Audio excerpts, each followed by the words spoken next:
إن الحمد لله نحمده ونستعينه ونستغفره ونعوذ بالله من شرور أنفسنا ومن سيئات أعمالنا من يهده الله فلا مضل له ومن يضلله فلا هادي له وأشهد أن لا إله إلا الله وحده لا شريك له وأشهد أن محمدًا عبده ورسوله الذي أرسله بالحق بشيرا ونذيرا وداعيا إلى الله بإذنه وسراجا منيرا أما بعد فأعوذ بالله من الشيطان الرجيم إنا أنزلناه في ليلة القدر وما أدراك ما ليلة القدر ليلة القدر خير من ألف شهر وقال النبي الأمين صلى الله عليه وسلم من قام ليلة القدر إيمانا واحتسابا غفر له ما تقدم من ذنبه أو كما قال عليه الصلاة والسلام শুকরিয়া জ্ঞাপন করছি আল্লাহ সুবহানাহু ওয়া তাআলার জন্য, যিনি আমাদেরকে অত্যন্ত উৎসাহের সাথে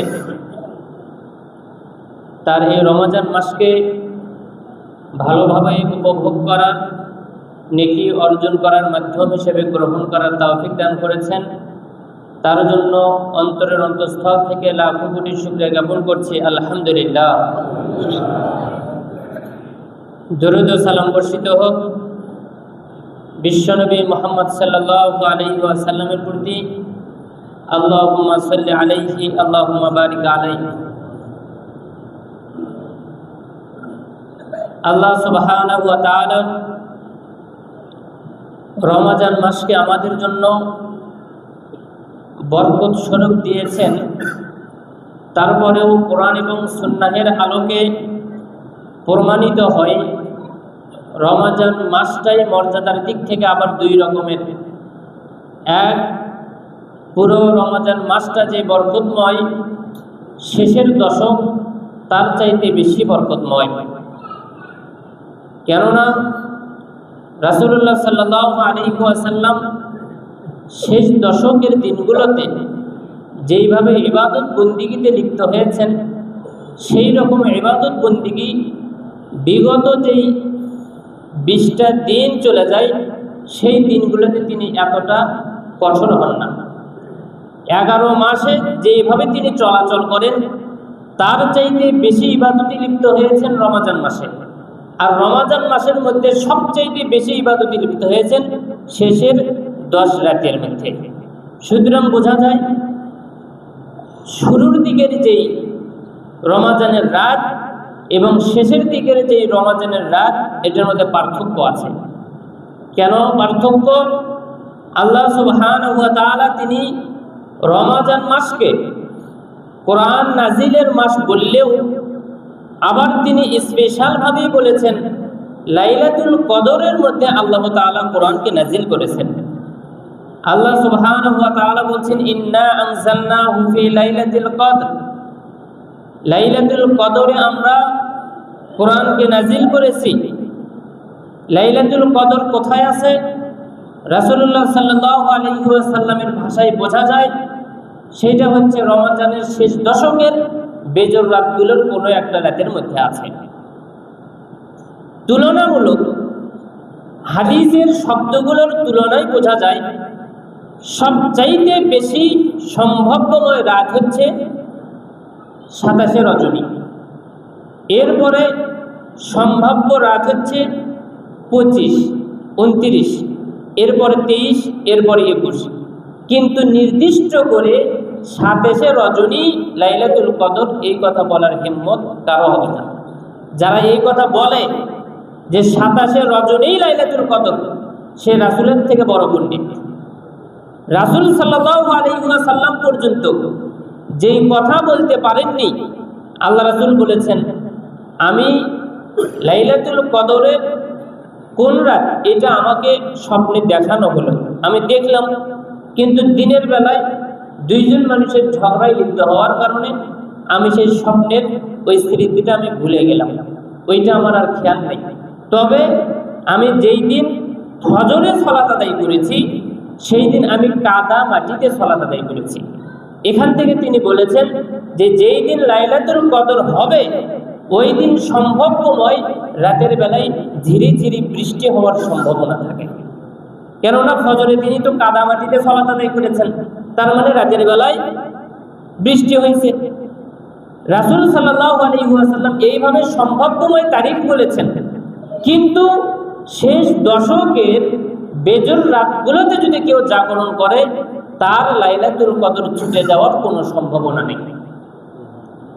তাহলে যেই রাতকে কেন্দ্র করে এত মতানৈক্য, এত মাসআলা, যেই রাতকে পাওয়ার জন্য মানুষের এত চেষ্টা, কি আছে এই রাতের মধ্যে? যদি আমরা সচরাচর জেনে থাকি এটা আলহামদুলিল্লাহ ভালো। আল্লাহ সুবহানাহু ওয়া তাআলা বলছেন লাইলাতুল কদর, কি আছে এই লাইলাতুল কদরে? এই বিবরণ দিতে গিয়ে আল্লাহ তাআলা এই কথাটাকে আবারও উল্লেখ করলেন, লাইলাতুল কদর। লাইলাতুল কদর কি? খায়রুম মিন আলফি শাহর, যেটা হাজার মাস অপেক্ষা উত্তম। সুবহানাল্লাহ। লাইলাতুল কদরি খায়রুম মিন আলফি শাহর, হাজার মাস অপেক্ষা উত্তম হচ্ছে এই লাইলাতুল কদর। হাজার মাস মানে কি? উলামায়ে কিরাম বলেছেন এমন হাজার মাস যে হাজার মাসের মধ্যে কোনো লাইলাতুল কদর নেই। অর্থাৎ আমরা যদি হাজার মাস দেখি তো আবার 11 মাস পরে আবারও তো আমরা কি পাচ্ছি? লাইলাতুল কদর পাচ্ছি। তো ওই লাইলাতুল কদর ওই রাতটা ছাড়া হাজার মাস অপেক্ষা উত্তম। কেন? এইবারের লাইলাতুল কদরের মান যেমন, সামনেবার লাইলাতুল কদরের মানটাও কি তেমন, তারপরে যে লাইলাতুল কদর ওইটার মানও তেমন। এই মানের মধ্যে কোনো পার্থক্য নাই। পার্থক্য হবে বান্দা এখন এই রাতকে কিভাবে উপভোগ করবে, বান্দা এই রাতকে কিভাবে গ্রহণ করবে, এইটাতে তারতম্য চলে আসবে। এই লাইলাতুল কদরকে মর্যাদা দিয়ে কে ইবাদত বন্দেগী করলো এবং কে করলো না, পার্থক্য তৈরি হবে এই জায়গাতে। আল্লাহ সুবহানাহু ওয়া তাআলা বলছেন তানাজ্জালুল মালাইকাতু ওয়ার রূহু ফিহা বিইذনি রাব্বিহিম মিন কুল্লি আমর। এই রাতের মধ্যে ফেরেশতা ওয়ার রূহ, এবং এই রূহ শব্দ দ্বারা ফেরেশতাদের যে সর্দার জিবরিল আলাইহিস সালাতু ওয়াস সালামকে বোঝানো হয়েছে। জিবরিল এবং ফেরেশতারা তারা দুনিয়াতে কল্যাণ, বরকত, রহমত, মাগফিরাত সব কিছুই নিয়ে তারা দুনিয়াতে তারা নেমে আসে। সুবহানাল্লাহ। এবং সবচাইতে পৃথিবীতে যেই রাত সবচাইতে বেশি কল্যাণে ভরে যায়, যেই রাতের মধ্যে সবচাইতে দুর্নীতি কমে যায়, যেই রাতের মধ্যে সবচাইতে পাপাচার কমে যায়, কল্যাণকর কাজ বেশি হয়, মঙ্গলময় কাজ বেশি হয়, ইবাদত বন্দেগী বেশি হয়, সেটা হচ্ছে লাইলাতুল কদর। এই রাত ছাড়া এত পরিমাণের ইবাদত আর অন্য কোনো রাতে হয় না। এই রাত ছাড়া অন্য কোনো রাত এত পাপ মুক্ত হয় না। সবচাইতে মানুষ পাপ থেকে মুক্ত থাকে এই রাতে, সবচাইতে মানুষ ইবাদত বন্দেগীতে লিপ্ত থাকে এই রাতে। কেন? আগামী 1 বছরের যেই রিজিক আমরা পাচ্ছি তাকদীরে লিখে দেওয়া হচ্ছে, এই তাকদীরটা বন্টন করা হয় এই রাতের মধ্যে। এই রাতের মধ্যে আমাদের এই সামনের যে 1 বছর, এই 1 বছরের তাকদীরে লিখে দেওয়া হয়। কতক্ষণ চলবে এইটা? আল্লাহ তাআলা বলছেন সালামুন হিয়া হাত্তা মাতলাইল ফাজর।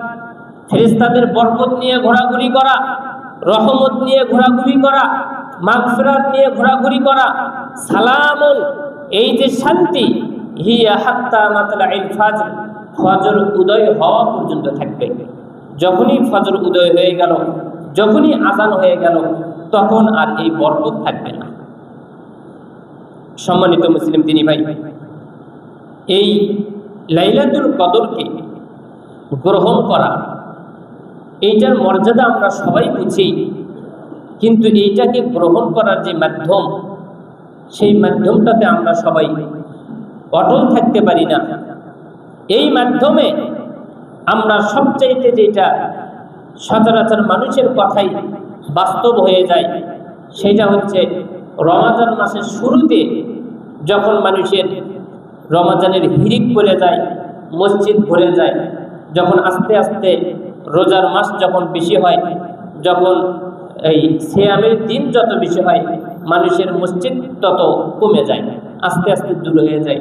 আমি আপনাকে বলেছি তারাবির সালাত সুন্নাত, এই সালাতকে যদি আপনি আদায় করতে চান, যদি মনে করেন আমি 10 দিন বরাদ্দ রাখবো রমজানের মাসে, আমি 10 দিন তারাবির সালাত আদায় করব, আমি আপনাকে বলবো সেই 10 দিন শেষের 10 দিন আপনি করেন।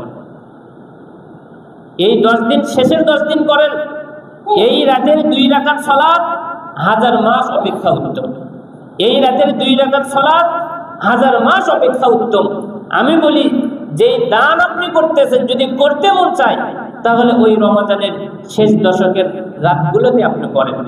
যেই দিনের দান আপনি করতেছেন, তো আল্লাহ তাআলা সুযোগ দিয়েছেন, কৌশলে আপনি কিভাবে সুযোগটাকে কাজে লাগাবেন এটা আপনার ব্যাপার।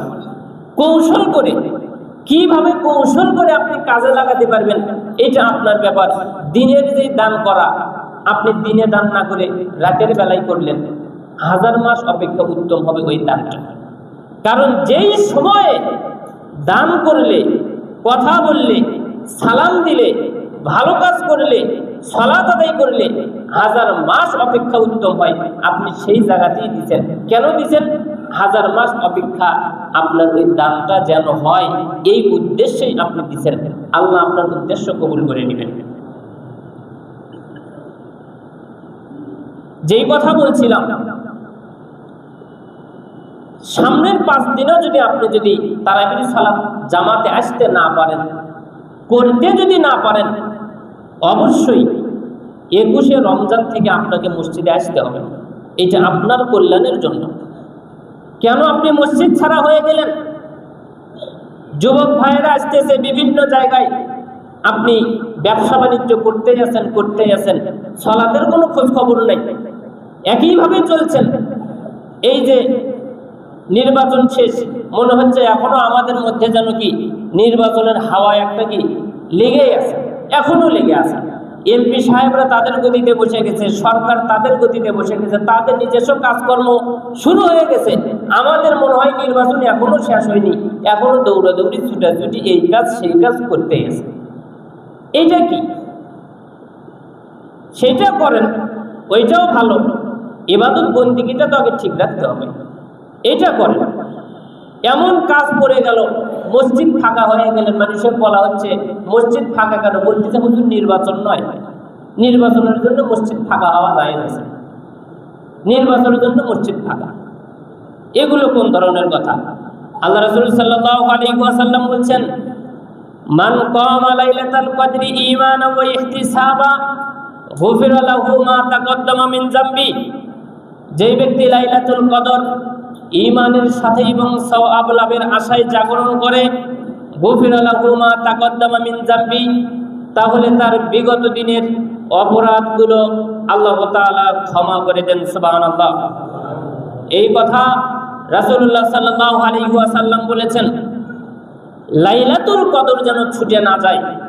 শুধুমাত্র এই লাইলাতুল কদরকে কেন্দ্র করে রাসূলুল্লাহ সাল্লাল্লাহু আলাইহি ওয়াসাল্লামের সেই জায়গাতে আরেকটা বিধান ইস্তেমবাত হয়ে গেছে, তার নাম হচ্ছে ইতিকাফ।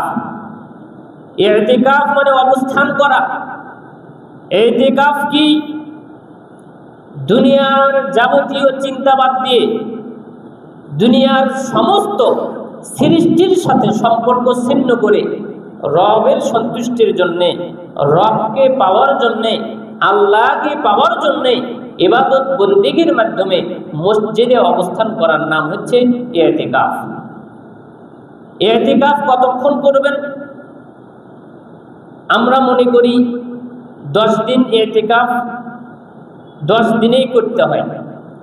যেই কারণে ঢোকার আগেই একজন চিন্তা করতেছে যে 10 দিনে ইতিকাফ আমি এটা করতে পারবো। দিনের বেলায় কাজ আছে, রাতের বেলায় কাজ আছে, এখানে যেতে হবে, সেখানে যেতে হবে। এই 10 দিন কথাটা 10 দিনেই ইতিকাফ করতে হবে, এটা ভুল কথা। তবে আল্লাহ রাসূল সাল্লাল্লাহু আলাইহি ওয়াসাল্লাম ইতিকাফ 10 দিন করতেন, 20 দিনও করতেন। কেন? রমজান মাসকে ইবাদত বন্দেগীতে কাটানোর জন্য। এখন আপনি বলেন একটা রাতের জন্য আপনি ইতিকাফ করবেন, কিন্তু শর্ত কি? এই একটা রাত দুনিয়ার সমস্ত সৃষ্টির সাথে আপনার সম্পর্ক ছিন্ন হতে হবে একমাত্র আপনার রবের জন্য। এটা সহজ, এইটা করেন। 10 দিন যদি আপনি করতে পারেন, যতক্ষণ আপনি মসজিদে কাটাবেন ততক্ষণই আপনার জন্য কি লাভ হচ্ছে না? ততক্ষণই ইবাদত বন্দেগীতে কাটাচ্ছেন, ততটুকুই আপনার জন্য কি লাভ। ইবাদত ইতিকাফ হচ্ছে সুন্নাত। ইতিকাফ করা অত্যন্ত জরুরি, এবং এটা আমাদের মাঝখানে কমপক্ষে 1 রাত 2 রাত, 1 রাতের জন্য হলেও ইতিকাফ করেন। আমরা কি করি? বিভিন্ন মসজিদে দেখা যায়, আমি তো আপনাদের এখানে ওইভাবে সময় দিতে পারি না। বাড়িতে যখন ছিলাম, এই বেজর রাতগুলো কিন্তু জাগরণ করে ছেলেপেলেরা। আপনারা এখানে করেন না? বেজর রাতগুলো জাগরণ করে, কোরআন তেলাওয়াত করে, এটা করে সেটা করে, করার মাধ্যমে জাগরণ করে। ওইটাই আপনি ইতিকাফের নিয়ত করেন যে আল্লাহ আজকে আমি মাগরিব থেকে একেবারে ফজর পর্যন্ত আমি ইতিকাফের নিয়ত করলাম। শর্ত খেয়াল রাখতে হবে, যতটুকু সময় আপনি ইতিকাফের জন্য করতেছেন এতটুকু সময় দুনিয়ার কোনো চিন্তা আপনার মাথার মধ্যে আসা চলবে না। সমস্ত ফিকির, সমস্ত চিন্তা কিভাবে আপনার রবকে পাওয়া যাবে, এই চিন্তাই মাথায় থাকতে হবে। কিভাবে আমি আমার রবকে পাবো, এই জন্য এটা করলে সহজ হবে কি? অনেকেই আছে 10 দিনের জন্য ইতিকাফ করে, তারা দেখা যাচ্ছে একা একা। আমার কাছে অভিযোগ একজন দিয়ে দিল, হুজুর এইরকম আমি ইতিকাফ করব, কিন্তু আমার সাথে তো কেউ নেই। তো যাই হোক, একটা মসজিদে একা একা থাকা কেমন একটা অন্যরকমও লাগে। তো তার জায়গাতে আপনারা 10 দিন 10 জন যদি মনে করেন যে আমি আজকে থাকবো, আমি আজকে থাকবো, আমি আজকে থাকবো, এইভাবে যদি আপনারা ইতিকাফ করেন, এটা আমাদের সকলেরই জন্য ভালো। ইতিকাফ মানে অবস্থান করা, যেই কোনো সময়, যেই কোনো টাইম, যেই কোনো অবস্থাতেই আপনি ইতিকাফ করতে পারবেন। শুধু শর্ত হচ্ছে 1, জামে মসজিদ হইতে হবে। 2 নম্বর, নিজেকে আল্লাহ তাআলার দিকে নিয়ে যেতে হবে। দুনিয়ার সমস্ত চিন্তা, সমস্ত মানুষের সাথে সম্পর্ক বাদ দিয়ে আল্লাহর সাথে সম্পর্ক তৈরি করতে হবে। মহিলারা যারা আছেন তারাও মসজিদে ইতিকাফ করতে পারবেন। রাসূলুল্লাহ সাল্লাল্লাহু আলাইহি ওয়াসাল্লাম তিনি নিজে ইতিকাফ করেছেন। রাসূল সাল্লাল্লাহু আলাইহি ওয়াসাল্লামের ইন্তেকালের পরে তার যে স্ত্রীগণ আছেন, আমাদের মা যারা আছেন, তারাও ইতিকাফ করেছেন। সুতরাং ইসলাম তাদের জন্য অনুমতি দিয়েছেন যদি আলাদাভাবে তাদের ইতিকাফ করার সুযোগ থাকে। সম্মানিত মুসলিম দিনী ভাই, এই ইতিকাফকে আমরা গুরুত্বের সাথে নেই। রমাদান মাসের লাইলাতুল কদরকে আমরা গুরুত্বের সাথে গ্রহণ করি। দুনিয়া আছি, আমরা দুনিয়াতে যে কোনো সময় চলে যাব। বিশেষ করে আহলুস সুন্নাহ ওয়াল জামাতের লোকদেরকে মাসআলা শেখানোর খুব একটা প্রয়োজন হয় না। তাদের মাসআলা অনেক আগে থেকেই জানা থাকে। লাইলাতুল কদর কোন কোন রাতে, বেজর রাতে, এটা আমাদের সকলেরই জানা আছে। 1000 মাস অপেক্ষা উত্তম, এইটাও আমাদের জানা আছে। ইতিকাফ করতে হয়, এইটাও আমাদের জানা আছে। তবে আমাদের কি বুঝ, দুনিয়ার ব্যস্ততার কারণে সময় দিতে পারি না। আবার অনেকেই আছে কোনো ব্যস্ততা নাই, ছেলে টাকা পয়সা কামাই করে দিচ্ছে, বাবা বসে থেকে খাচ্ছে, এরকম মানুষও কিন্তু অনেক আছে। তারপরেও দেখবেন এই সমস্ত বাবা যারা মসজিদে এসে সময় কাটাবে সেই সুযোগটাও হয় না। কামাই কিন্তু করতেছে না, কাজ করতেছে ছেলে, টাকাও দিচ্ছে ছেলে, বাবা শুধু মসজিদে বসে ইবাদত বন্দেগী করবে, তাও তার মন মানে না। কি মন মানে না? দোকানে বসে থাকাই ভালো, একটু টিভি দেখবে, ওইটাই বেশি ভালো। একটা বন্ধু আছে, তার সাথে গল্প করবে, সেইটাই ভালো। ঘোরাফেরা করবে, এইটাই ভালো। জমিতে গিয়ে জমি দেখতেছে, ওইটাই ভালো। ছেলে এত করে বলতেছে, বাবা তোমার শরীর চলে না, জমিতে আসার দরকার নেই, তাও জমিতেই যায়। মন মানে না, তারা মসজিদে সময় দেন। আল্লাহ সুবহানাহু ওয়া তাআলা তিনি বলছেন, দুনিয়াতে মানুষদের বিশৃঙ্খলাভাবে চলার কারণে মানুষদেরকে বোঝানোর জন্য আল্লাহ বলছেন, আম হাসিবাল্লাযীনা ইজতারাহু সাইয়্যাত, যারা অন্যায় কাজের মধ্যে লিপ্ত আছে, তারা কি এটা চিন্তা করে, তারা কি এটা অনুমান করে আন্না জাআলাহুম কাল্লাযীনা আমানু ওয়া আমিলুস সালিহাত, যে তাদেরকে আমরা ঈমান যারা আনে, সৎ কাজ যারা করে, তাদেরকে আমরা তার মতো করব? যারা ঈমানদার, যারা ভালো মানুষ, যারা ইবাদত বন্দেগী করে, তাদের যেই মর্যাদা, যারা খারাপ কাজ করে তাদের মর্যাদা এটা কি সমান? যারা ইবাদত বন্দেগী করে, যারা ঈমান আনে, তাদেরকে যে প্রতিদান দেব, যারা খারাপ কাজ করে তাদেরকেও আমরা একই প্রতিদান দেব।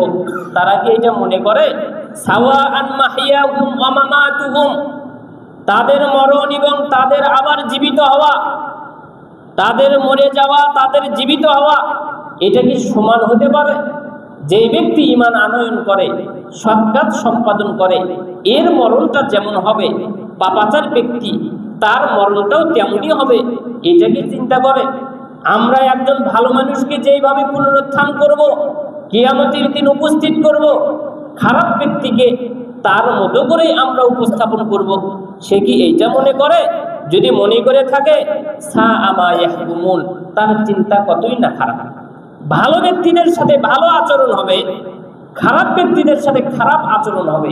সে কি মনে করে আমার মরে যাওয়া, আমার দুনিয়া থেকে চলে যাওয়া, আবার কিয়ামতের দিন উপস্থিত হওয়া যারা ভালো ভালো কাজ করে তাদের মতোই হবে? এটা তো কোশ্চিন কালেও সম্ভব নয়।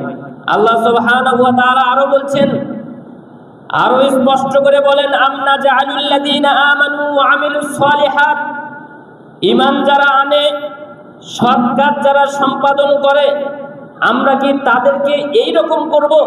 কাল মুফসিদিনা ফিল আরদি, জমিনে যারা বিশৃঙ্খলা করে ঘুরে বেড়ায়, আল্লাহর আনুগত্যশীল বান্দা নয়, আল্লাহর সাথে নাফরমানি করে চলে, দুনিয়াতে গর্ব করে চলে, দুনিয়াতে অহংকার করে চলে, দুনিয়াতে সম্মান দিয়ে চলে না।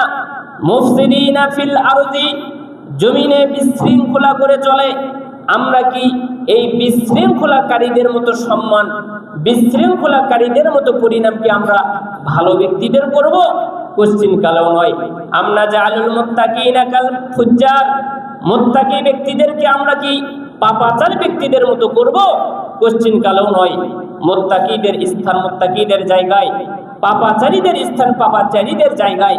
কিয়ামতের দিনে আল্লাহ সুবহানাহু ওয়া তাআলা একসাথে মানুষরা যখন উঠবে, ভালো মানুষও উপস্থিত হবে, খারাপ মানুষও উপস্থিত হবে, তখন আল্লাহ সুবহানাহু ওয়া তাআলা এই ভালো এবং খারাপ মিশ্রিত ব্যক্তিদেরকে আদেশ করবেন, ওয়ামতাজুল ইয়াউমা আইয়ুহাল মুজরিমুন, হে পাপাচারীরা আজকে তোমরা পৃথক হয়ে যাও। ওয়ামতাজুল ইয়াউমা আইয়ুহাল মুজরিমুন, পাপ কাজ যারা করেছিলে তোমরা পৃথক হয়ে যাও, তোমরা আলাদা হয়ে যাও। যখন দুই দল আলাদা হয়ে যাবে, এক দল ভালো, আরেক দল খারাপ, আল্লাহ সুবহানাহু ওয়া তাআলা বলছেন, ওয়াসিকাল্লাযীনা কাফারু ইলা জাহান্নামা যুমারা, জাহান্নামীদেরকে জাহান্নামের দিকে হাঁকিয়ে নিয়ে যাওয়া হবে। এরপরে আছে ওয়াসিকাল্লাযীনা তাকাউ রাব্বাহুম ইলাল জান্নাতি যুমারা, আবারও জান্নাতীদেরকে দলে দলে জান্নাতের দিকে হাঁকিয়ে নিয়ে যাওয়া হবে। ওয়াসিকা শব্দ জাহান্নামীদের ব্যাপারেও বলা আছে, জান্নাতীদের ব্যাপারেও বলা আছে। দুইজনকেই নিয়ে যাওয়া হবে, দুইজনের নিয়ে যাওয়ার এক রকম মর্যাদা হবে না। যারা জাহান্নামী তাদেরকে সেইভাবে হাঁকিয়ে নিয়ে যাওয়া হবে, তাদেরকে হাঁকিয়ে নিয়ে যাওয়ার মধ্যেও তাদেরকে শাস্তি দেওয়া হবে। জান্নাতি যাদেরকে হাঁকিয়ে নিয়ে যাওয়া হবে, তাদেরকে নিয়ে যাওয়া হবে, তাদের নিয়ে যাওয়ার মধ্যেও তারা শান্তি অনুভব করতে পারবে, কেননা তারা হচ্ছে জান্নাতি। একই স্টেজে ওঠার পরে একজনকে ফুলের মালা বরণ করে দেওয়া হয়, আর একজনকে ফাঁসির কাষ্ঠে ঝুলানো হয়, দুইজনের মান এক হতে পারে না। অনুরূপভাবেও পাপাচারী ব্যক্তি এবং মুত্তাকি ব্যক্তি, তাদের সাথে আল্লাহর আচরণ কখনোই এক হতে পারে না। এইটা বোঝার জন্য আমাদেরকে অবশ্যই ভালো কাজ বুঝে, ভালো চিন্তা করে ভালো কাজের দিকে অগ্রসর হতে হবে। হাদিসে কুদসিতে আল্লাহ সুবহানাহু ওয়া তাআলা তিনি বলছেন, ইযা আরাদা আবদি আইয়ামালা সাইয়্যাতান, আমার কোনো বান্দা যখন একটা খারাপ কাজ করার নিয়ত করে, আল্লাহ তাআলা বলেন ফালা তাকতুবুহা আলাইহি হাত্তা ইয়ামালাহা, ফেরেশতাদেরকে বলে ফেরেশতারা এইটা তোমরা লিখে রাখো না। বান্দা আমার খারাপ কাজ করার ইচ্ছা পোষণ করেছে, চুরি করার ইচ্ছা পোষণ করেছে, ডাকাতি করার ইচ্ছা পোষণ করেছে, সালাত আদায় করবে না এমন ইচ্ছা পোষণ করেছে, এইটা তুমি লিখে রাখো না। ওয়া না আগফিরুহা লাহা মা লাম ইয়ামালহা, যদি সেই এই কাজটা না করে, তার এই ইচ্ছা করাটাকে আমি কোনো কিছু মনে করব না, এইটাকে আমি ক্ষমা করে দেব। যদি সে কাজটা না করে, চুরি করার ইচ্ছা করেছে, চুরি যদি না করে তাহলে আমি তাকে ক্ষমা করে দেব, তাকে আমি ধরব না। সুতরাং তুমি তার জন্য কোনো কিছু লেখো না। ফাইনা আমিলাহা, যদি সে কাজটা করে ফেলে দেয়, ফাকতুবুহা বিমিসলিহা, তাহলে তুমি সেইটাই লেখো যতটা সেই নিয়ত করেছে, যতটা সে কাজ করেছে, যেই পরিমাণ কাজ করেছে সেই পরিমাণই তুমি তার গুনাহ লিখে নাও। ওয়াইন তারাকাহা মিন আজলি, কিন্তু আমার কারণে যদি সেই কাজটা সে ছেড়ে দেয়, নিয়ত করেছিল ভালো কাজ করার, এইটাকে ছেড়ে দেয়, যদি ভালো কাজটা যদি সে করে, খারাপ কাজটা যদি সে না করে, তাহলে ফাকতুবুহা লাহু হাসানাতান, তাহলে তার জন্য তুমি একটা নেকি লিখে দাও। শুধু নিয়ত করেছিল খারাপ কাজ করার, খারাপ কাজটা আর করলো না, সেই কারণে আল্লাহ তাআলা তাকে একটা নেকি লিখে দেওয়ার কথা বললেন। ওয়াইজা আরাদা আইয়া আমালা হাসানাতান, পক্ষান্তরে যখন ভালো কাজ করার নিয়ত করবে, শুধুমাত্র নিয়ত করবে, ফালাম ইয়ামালহা, এখনো কাজটা করেনি, ফাকতুবুহা লাহু হাসানাতান, তাহলে তার জন্য তুমি একটা নেকি লিখে দাও, কেননা সে ভালো কাজ করার নিয়ত করেছে। ওয়াইনা আমিলাহা, ভালো কাজটা যদি সে করে, ফাকতুবুহা লাহু বিআশরি আমসালিহা, তাহলে তুমি তাকে 10টা নেকি লিখে দাও, 10টা নেকি লিখে দাও, ইলা সাবঈমিয়াতি যিফিন, এই 10টা নেকি 700 নেকি, এমনকি তার চাইতেও বেশি নেকিতে পরিবর্তন হয়ে যাবে। সুবহানাল্লাহ। একটা কাজ করে, পক্ষান্তরে একটা কাজ করে 10 নেকি, 10 নেকি থেকে 700 নেকি, এমনকি তারও বেশি নেকিতে পরিণত হয়ে যাচ্ছে। কিন্তু অন্যায় কাজ করলে শুধুমাত্র একটাই থাকতেছে, এখানে অনেক কারণ আছে। আল্লাহ তাআলার দয়া তার বান্দাদের জন্য, যেইভাবে তিনি বান্দাকে জান্নাতের দিকে নিয়ে যাওয়ার জন্য প্রতিদান দেয়, এইভাবে তিনি বান্দাকে জাহান্নামে যাওয়ার জন্য প্রতিদান দেন না।